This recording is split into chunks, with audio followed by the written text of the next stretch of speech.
That level of stress, I'm not built for that. What you trying to do? You trying to go hands on? I realized real quickly my tolerance level was like very short. I'll shoot you right in your dome. You had to back up.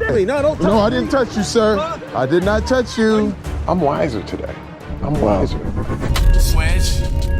They gon' learn here today, yeah. Here we go, y'all. We're back. Switch is back at you. We're doing things bigger and better. So stay tuned as we switch the roles between law enforcement and the community. Let's go. You know, and watching a lot of Ryan's content, I love the fact that he's been able to put a really wonderful perspective on this whole thing. Because a lot of times I've been wrong when I've seen videos on TV or on the internet when I thought it was this, and I turn around and I'm like, oh man, it's that. You always hope that law enforcement is there to protect and serve, but you know, in the world that we live in today that is so digital friendly, you always see parts of the story. You may not have the full perspective. And so I believe like this will allow me to not be that Monday morning quarterback when I see certain things that might just be parts of the story. You know, being that Ryan is a friend, being that I know who Ryan is, there's a sense of, you know, not all apples are bad apples. And I can personally, you know, reflect on that given the relationship. Things like this that allow your everyday human beings to get into the shoes of law enforcement is a right step in the right direction to giving people a new perspective on, you know, what it means to be in those shoes. Prior to like my best friends like yourself getting into law enforcement, honestly, just culturally, just way of bringing up, you just view cops as the opposition. You know what I mean? You always think that cops are just out to hurt you or put you in a bad situation. For this scenario, the role players have been instructed that they are on crowd control for a concert that has just let out. Multiple calls have been placed for people leaving the area drunk and belligerent. That's the only information they have been given. Scenario beginning! All role players have been equipped with lethal and less lethal options like a taser, pepper spray, and baton. What's up, dude? What's up, dude? How you doing, sir? Hey, y'all give me a ride home? Come on. Give me a ride home? Not today, sir. Not today. Why not? Oh, not today, sir. Thank you. What's going on, big man? How are you, sir? How are you? Everything good? Nice to see you. Nice to see you. Police, huh? All right. Nice to see you, All sir. this good stuff on you, huh? Yes, sir. What you got on you? Yes, sir. I'm good. I'm good. Thank you, sir. All good. All good. What's up, gentlemen? Yeah. Oh, I'm not quite sure. I'm not quite sure. How you guys doing? Man, get away from me, bro. Hey, man, let's keep going this way. Hey, Don't touch me, hey, dog. back up. Don't freaking touch me. Hey, I'm not gonna tell you again. Ooh, y'all have fun, huh?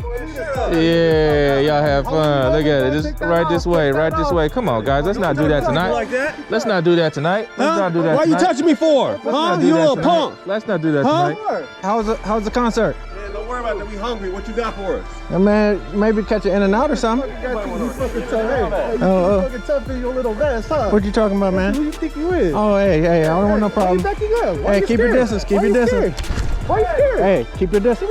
Why you scared? Oh, Hey. you gonna shoot me? You gonna Keep shoot your me? distance. Is that Listen. what you gonna do? Listen, soldier. You gonna shoot? Listen, Look at you soldier. back in your trash. Hey, back up. Back up. That escalated quickly. Hey, get where I can see you. Hey, get right over here. I know. I understand. Thank you, sir. Why it's you okay. touching me? No, don't touch No, I me. didn't touch you, sir. Huh? I did not touch you. What you touch me for? Listen, sir. Calm down. Calm What you down. do about it? Calm down. My man. What? Just keep a little bit of Get your hands distance. Keep a off little me. bit of distance. Get your hands off of me. Keep a little What bit you of trying to distance. do, huh? Yeah. Hey, what are you touching me for? Huh? What? Get off of me. Hey, you two right there. Hey, you little punk. right there. What you trying to do? Huh? What you trying to do? You trying to go hands on? Back up. You a punk. You a punk. What you gonna do? Shoot me? What you gonna do? Hey, Shoot me? hey, Shoot me. you need to back up. Hey, what you gonna do? you stay back there. You stay back there. Back up. Shoot me. Back up. Shoot me. Hey, shoot me. Oh, you think you're tough? Hey, you just assaulted an officer. You just assaulted an officer. You just assaulted an officer. You just assaulted an officer. Back up, sir. Sir, calm down. Calm down. I don't got time for y'all. I understand. Don't mess with I the understand. Listen, hey, look. Go ahead and beat up on me. It's all good. It's all good. Take all that off. We going. Come on, what's good? Hey, What you trying to do? Hey, back up.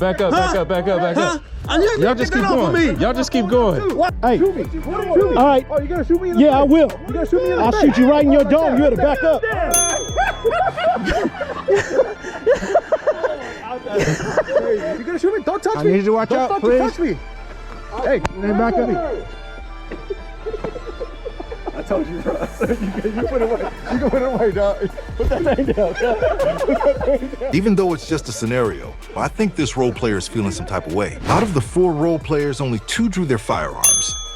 This is a great example of how every officer responds differently. Of the 4 role players, who do you think did the best? It's triggering because this exact same scenario happened to me in real life, probably around 2008, 2009. And I was with my wife and we were coming out, we were actually headed into the rap party for the Longest Yard. And these dudes came up with 2 drunk guys and was like, hey man, we want an autograph. We got an autograph. And I'm like, okay. I said, hey, you got a pen? They smacked my wife's arm. Oh. You ain't got no pen? And I was like, yo, get back. Yeah. And they swung at me. And now I didn't handle it the right way. I went off. I had one guy, I slammed him on the concrete. I'm swinging, I'm beating this dude up. My wife is screaming. And the police came, I almost got arrested. When I went home, my wife made me promise. It's why it's so triggering, man. I'm very emotional because she said, Terry, we almost lost everything tonight. She said, I was fine. And you gotta learn to let that stuff go. You gotta promise me. The way you wailed off on this guy, I literally picked him up and put him over her head. Like, wow. And I couldn't believe it, but I lost all control. And I said, I knew I had a problem. And I promised it to her that I would never ever react in violence. And I haven't since. But it was so triggering because the way he looked me up and down, when I said, oh, that's that. Hey man, that was intense. It was like simple, but it was intense. You know, I realized real quickly, like my tolerance level was like very short. I'll shoot you right in your dome. You had to back up. Well, let's talk about that. So you say your tolerance level. What made your tolerance level so short? I think a couple things. Like there was 3 of them. So I didn't know what was going on. The one was acting, you know, a little belligerent, a little strong, but you never know what the other guys are in. So my tolerance level went down really quick. Yeah. And they're big dudes. Yeah. So I'm not really. Well, that's what you mentioned out there. You said, you know, being shorter. Yeah.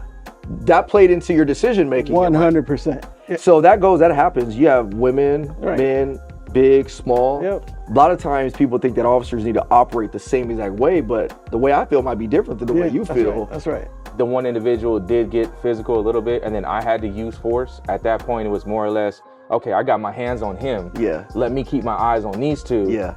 And try and level the situation to just get them out of there. Like, whatever y'all want to do, let's just get them gone. Is that what made you most nervous during the whole scenario? What was the part that made you the most nervous? When all 3 of them were coming at me in almost like a formation. I had one here, one here, one here, and it's just me. At that moment, you start to feel the anxiety rising, like, okay, you're trying to go through your thought process. What am I actually gonna do? So I always tell this to people, like every officer, people just think that we all should react the same way. But we're all individuals we're all individually different. Our life experiences, our upbringing. We did the scenario 4 times. You and Terry didn't draw guns. Markella and G both drew their guns. Their perspectives completely different from yours. They felt like this is the only option I have. They're in my space, I'm smaller. I'm only bringing that up is because it's just very interesting how people think differently and they perceive threats differently. But when we watch videos, we all expect everybody to perceive the threat the same way. Yo, my heart is racing, but like honestly, like y'all cops to do what you guys do, that level of stress, I'm not built for that. I'm like, all right, cool, you know, trying to small talk it, hey, in and out up the street, but then I see one like start to angle that way. And so I'm like trying to keep cool, but I don't like people in my personal space like naturally. Yeah. You know what I mean? Yeah. So once he like tried to start grabbing me, then automatically like my instinct was just to draw, just to like let him know, like, yo, I don't know what any of you guys have in your pockets or whatever. And then he's like, oh, what are you gonna shoot me? And then I saw the guy, homie, pull out the phone. And like at that point, I did think about how it's going to look to other people. And I remember telling the dude, I said, well, he just assaulted an officer. So in my mind, then it made it lawful for me to use deadly force if I thought I was gonna be like harmed, or worse. I'm actually gonna show you a video. That real scenario, that scenario we just did actually just recently happened. So we're gonna watch part of this. The guy is gonna come up on the left, and then this is gonna be the officer's response. Officers are outside some type of venue. And then what you're gonna see here in a second is you're gonna see a guy that starts to walk up. Here he comes right here. Whoa. And he's already confrontational. Whoa. He's already angry. Wow. Hey, oh. 972, can we move more units to Church of Maine? Back up. Oh, at that point, it's on. Yeah. He's giving him all the space. Completely unprovoked. Exactly. I learned a lot about myself, to be honest with you. Respect is what everybody wants. And then you find yourself being in a situation where you're disrespected blatantly. And how you choose to handle that disrespect means everything. It allowed me to have a huge level of respect for what police officers have to go through. You know, the perspective and understanding like how you got to make those split decisions. You don't really have time to think. So going through that, it really is giving yourself the respect of what you guys do and how you guys have to do it. Versus maybe how you want to do it as, you know, Royce or Ryan, the human being, versus what you got to do, Royce or Ryan, the officer. That's a fine line. It's just so important for everyone that has the opportunity to experience this to just try it once, because once you're just in a similar situation, you'll feel the natural instinct. Like it was like my natural instinct was just to pull a gun. You know what I mean? But like if you ask me, you know what I mean, sitting here, I'd be like, no, like you should tase or you should use something else for, but no, I just don't know. I'm trying to go home, man. Nuance has been lost. There's a lot of black and white thinking out there, but there is a lot of gray. And people forget gray exists. And a lot of that is in a split second. And I think one thing I love about you is that you've been able to put us in the gray and put us in a situation of nuance where we have to empathize with police officers. I'm wiser today. I'm wiser. I have a whole nother perspective that I thought I knew what I was gonna do, but I have a much different perspective today. On the next episode of Switched. No, I understand. You man. First of all, what's on the ground now? Switch. They gon' learn here today, yeah. Have to give a shout out to Pasadena Police Department who let us use the range and a lot of the equipment today. If you're interested in joining the ranks of being a police officer, do me a favor, click the link below, go on there and find that job opening, and I'll see you guys on the streets later.